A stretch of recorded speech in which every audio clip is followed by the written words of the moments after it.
My name is Christine Lustick, and I'm here to introduce you to the Smarthinking Writing Lab feature your students can use. I am currently a faculty member and spent the previous 6 years as Director of Distance Education at Western Wyoming Community College. I understand your pain when you receive poor papers, and you are trying to both grade them for content and encourage students to improve their writing. JIU provides you and your students with some resources that can really encourage their success and save your time for content instead of writing questions. The Smarthinking Writing Lab can help you encourage writing across the curriculum while helping you to receive better papers. In this brief overview, I'm going to introduce the Smarthinking Writing Lab, how students use us, and what kind of feedback the student can expect from us. In addition, we'll cover briefly how you can encourage the use of the Writing Lab if you wish.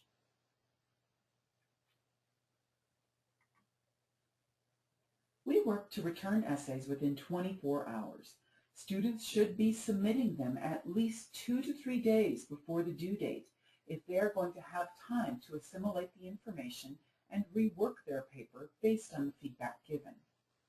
About 50% of our tutors have a master's or certificate in English as a second language. If you have a student and English is their second language, encourage them to request an ESL tutor. Our tutors all use the same feedback template that you will see shortly. We focus on writing skills, not proofreading. I'll go into detail to explain what this means. Just a note about how students enter Smarthinking and get into their accounts. So they log into their JIU account. We are a single sign-on within that account. Here you can see a screenshot of the student's left toolbar, as it is different than the faculty toolbar. And you can see that under My Courses and My Links, online tutoring, smarthinking.com, is in the list. And this is what the students see. So let's go. This is the student homepage for Smarthinking. Today, we are going to focus on the Submit Your Writing button. So that's where students go to submit their writing. When they come in, they click the down arrow. They choose Essay Center for papers that are 1 to 10 pages, Career Writing for things like resumes, Essay Center 1-hour Review for essays that are over 10 pages, and Paragraph Submission for simple paragraphs such as reflective paragraphs. When they select a choice, such as the Essay Center, we request basic information from them, such as course level title, professor's name, due date, draft number, and writing title. Very important information is the clear, detailed description of the assignment. You can imagine that if we know that it's a technical manual or it's a 5-page persuasion paper with APA formatting, we're going to be able to give much more specific feedback than if the student only types, "I need help."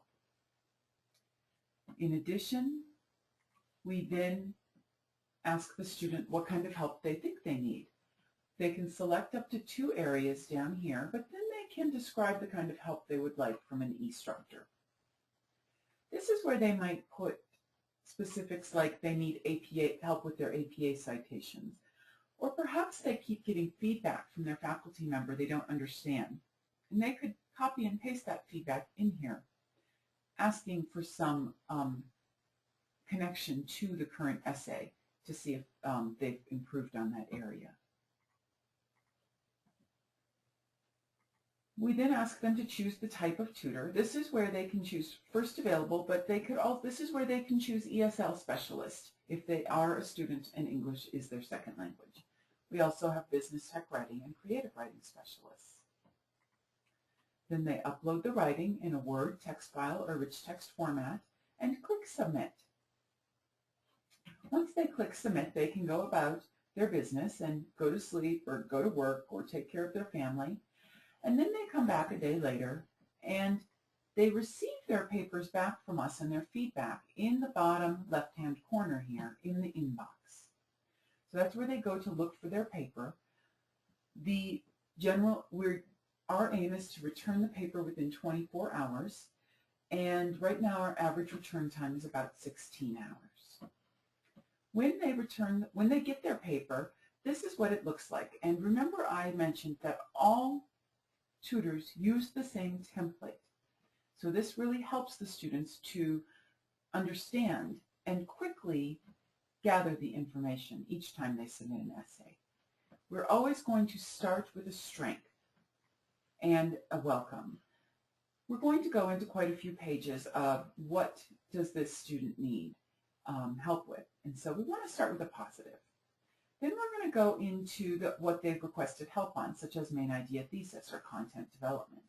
We like to focus on the guts of writing, content development, introduction, conclusion, thesis, transitions, things like that, to improve the student's writing.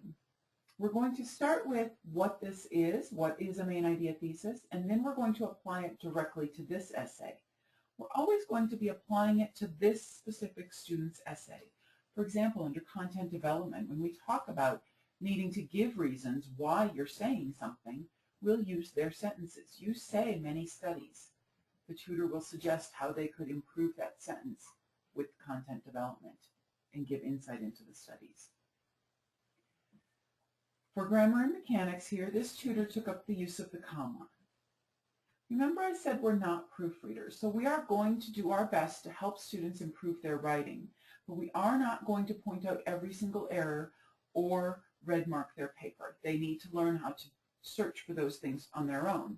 So we're going to try to help them. Here we give them guidelines, and we help them with saying, okay, now here's a sentence that you need to improve. If they don't understand right there, they could take that to a live tutor, a live writing tutor, and say, I need some help with commas. We then go down to, we do a summary of next steps, and we're trying to help the students so they don't get overwhelmed, so they know what to do next. Work on your main idea thesis, develop your content using the hints given, proofread for fragments, missing punctuation, and spelling errors. You can see that we have a positive here, but we're not done yet. Then we go into the essay. Here, our goal is to connect what we've talked about above to their essay. So we're going to point things out, like what exactly are you going to discuss? This is where you should refer to my comments under main idea thesis. We do point out items like a misspelled word and an incomplete sentence. But we don't, the whole goal here is to point out the incomplete sentence and talk about how to fix it so the student can go through and look for other incomplete sentences and other misspelled words. We point out here a good place where they need to apply what we've talked about above about content development.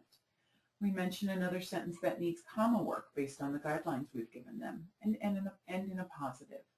So that's the type of feedback in the writing area that our students always get. So we do not edit, proofread, or fix papers.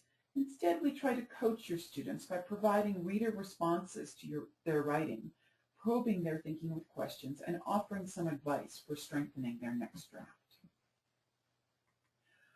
So they come into the Smarthinking homepage, they go to submit your writing, and they receive their writing back in the bottom left corner in the inbox.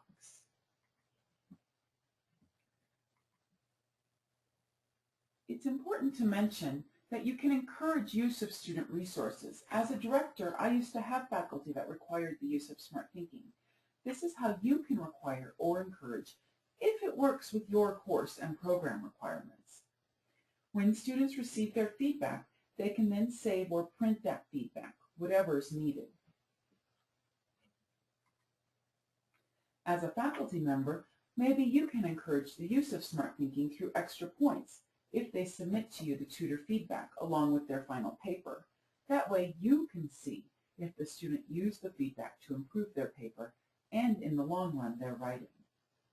You may want to use it to encourage students really in need. Perhaps after the first paper, for those that need help, you send them the information about Smarthinking and strongly encourage them to use the resource, which is free to them, to improve their future grades on papers. Check out the student tutorial on APA formatting. In that tutorial, we talk to the students about the importance of APA formatting and avoiding plagiarism. This might be a tutorial to which you direct students when needed. It's important to note that in the Writing Lab tutorial for the students, we do go over the Jones International University's Intellectual Honesty and Academic Code of Conduct. This code of conduct relates directly to writing, to the use of APA formatting, and we want to make sure the students understand the code and what plagiarism is. In closing, please know that in the student training we are also touching on plagiarism, as I've pointed out, and how that ties in with quality writing.